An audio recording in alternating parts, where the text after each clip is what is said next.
എല്ലാവർക്കും ഫൈഹാസ് മീഡിയയിലേക്ക് സ്വാഗതം. ഇന്ന് ഞാൻ നിങ്ങളുമായിട്ട് ഷെയർ ചെയ്യുന്നത് നല്ല അടിപൊളിയായിട്ടുള്ള ഒരു ഡ്രിങ്കാണ്. നമുക്ക് ഇഫ്താറിനും അതുപോലെ തന്നെ സൽക്കാരങ്ങളിലൊക്കെ സെർവ് ചെയ്യാൻ പറ്റുന്ന നല്ലൊരു ഡ്രിങ്കാണ്. അപ്പോൾ വീഡിയോയിലേക്ക് കടക്കുന്നതിന് മുന്നേ നമ്മുടെ ഈ ചാനൽ ഫൈഹാസ് മീഡിയ ആരെങ്കിലും സബ്സ്ക്രൈബ് ചെയ്തിട്ടില്ലെങ്കിൽ പ്ലീസ് ഒന്ന് സബ്സ്ക്രൈബ് ചെയ്യുക. അതുപോലെ തന്നെ ഫ്രണ്ട്സുമായിട്ടൊക്കെ ഷെയർ ചെയ്യുക. അപ്പോൾ നമുക്ക് വീഡിയോയിലേക്ക് കടക്കാം.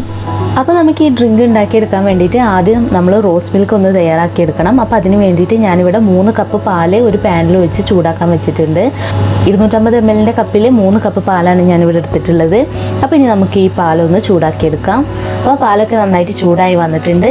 ഇനി നമുക്ക് ഇതിലേക്ക് ആവശ്യത്തിനുള്ള ഷുഗർ ചേർത്ത് കൊടുക്കാം. ഞാനിപ്പോൾ 3 ടേബിൾ സ്പൂൺ ഷുഗറാണ് ചേർക്കുന്നത്. മധുരമൊക്കെ അവരുടെ ഇഷ്ടത്തിനനുസരിച്ച് മാറ്റം വരുത്തുക. പിന്നെ ഇതിലിപ്പോൾ നമ്മൾ റോസ് സിറപ്പും കൂടെ ചേർക്കുന്നുണ്ട്. അതിലും കുറച്ച് ഷുഗർ ഉണ്ടാവും. അപ്പോൾ മധുരമൊക്കെ നമ്മൾ ഇഷ്ടത്തിനനുസരിച്ച് നോക്കിയിട്ട് ചേർക്കുക. ഇനി അടുത്തതായിട്ട് ഇതിലേക്ക് കുറച്ച് ഡ്രൈ ഫ്രൂട്ട്സ് ചേർത്ത് കൊടുക്കുന്നുണ്ട്. അപ്പോൾ ഇതിലിപ്പോൾ ഞാൻ പിസ്തയും കാഷ്യൂനട്ടുമാണ് എടുത്തിട്ടുള്ളത്. അപ്പോൾ അത് നിങ്ങൾക്ക് ഇഷ്ടമുള്ളതിനനുസരിച്ച് നിങ്ങൾക്ക് ചേർത്ത് കൊടുക്കാം. അതോടെ ചേർത്ത് ഒന്ന് നന്നായിട്ടൊന്ന് മിക്സ് ചെയ്യാം. ഇപ്പോൾ പാലൊക്കെ ഒന്ന് ചെറുതായിട്ടൊന്ന് തിളച്ച് വരുന്നുണ്ട്. അപ്പോൾ നമുക്കിതിലേക്ക് റോസ് സിറപ്പ് ചേർത്ത് കൊടുക്കാം. 2 ടേബിൾ സ്പൂൺ റോസ് സിറപ്പാണ് ഞാനിതിലേക്ക് ആഡ് ചെയ്യുന്നത്.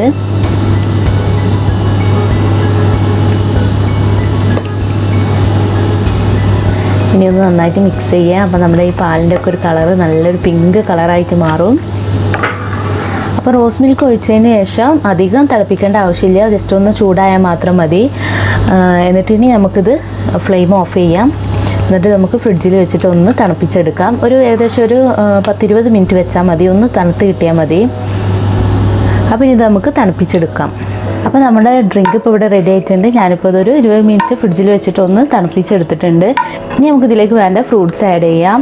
ഞാനിപ്പോൾ ഇതിലേക്ക് 1 കപ്പ് ആപ്പിള് അങ്ങനെ കനം കുറച്ചിട്ട് നീളത്തിൽ ഇങ്ങനെ ചോപ്പ് ചെയ്തിട്ടുള്ളത് ചേർത്ത് കൊടുക്കുന്നുണ്ട്. ഒരു മീഡിയം സൈസിലുള്ള ആപ്പിള് ചെറുതാക്കി കനം കുറച്ച് തിന്നായിട്ട് അരിഞ്ഞിട്ടുള്ളതാണ്. അത് നമുക്കിതിലേക്ക് ചേർത്ത് കൊടുക്കാം. അപ്പോൾ ഇനി ഒന്ന് മിക്സ് ചെയ്യാം. പിന്നെ ഞാൻ ഇതിലേക്ക് കുറച്ച് പൊമഗ്രാനറ്റ് കൂടെ ചേർക്കുന്നുണ്ട്. അനാറ് ആഡ് ചെയ്യുക. അപ്പോൾ നല്ലൊരു കളർഫുള്ളായിരിക്കും നമ്മുടെ ഈ ഒരു ഡ്രിങ്ക്. ഇനി അടുത്തതായിട്ട് ഇതിലേക്ക് കുറച്ച് കസ്കസ് ചേർത്ത് കൊടുക്കാം. ഞാനിത് കുറച്ച് മുന്നേ വെള്ളത്തിലിട്ട് കുതിർത്ത് വെച്ചിട്ടുള്ളതാണ്. സബ്ജ സീഡ് എന്നൊക്കെ പറയും ഇതിന്. അപ്പോൾ അത് നമുക്കിതിലേക്ക് ചേർത്ത് കൊടുക്കാം. എന്നിട്ട് നന്നായിട്ടൊന്ന് മിക്സ് ചെയ്യുക. അപ്പോൾ നമ്മുടെ ടേസ്റ്റി ആയിട്ടുള്ള ഡ്രിങ്ക് ഇവിടെ റെഡി ആയിട്ടുണ്ട്. അപ്പോൾ നമുക്ക് ഇഫ്താറിൻ്റെ ടൈമിലൊക്കെ തയ്യാറാക്കിയെടുക്കാൻ പറ്റിയ നല്ലൊരു ഹെൽത്തി ആയിട്ടുള്ള ഡ്രിങ്കാണ്.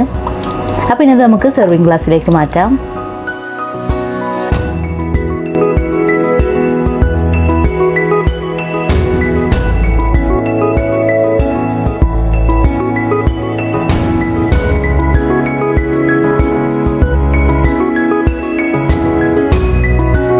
അപ്പോൾ നമ്മളെ കിടിലനായിട്ടുള്ള ഡ്രിങ്ക് ഇവിടെ റെഡി ആയിട്ടുണ്ട്.